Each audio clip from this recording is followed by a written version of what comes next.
ఎవరైనా చనిపోవాల్సిందే ఏదో ఒక రోజుని.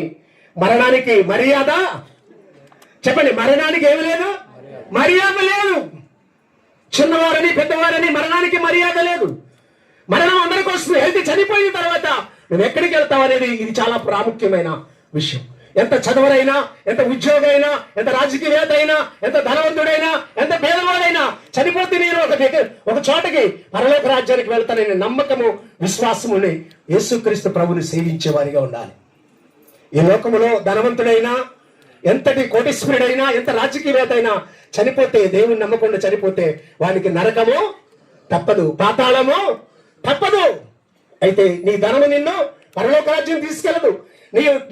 నీ కులము నిన్ను పరలోక రాజ్యానికి తీసుకెళ్ళదు.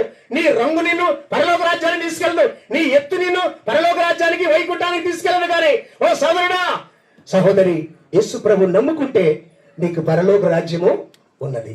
యేసు ప్రభుని కలిగి ఉంటే పరలోక రాజ్యం ఉన్నది.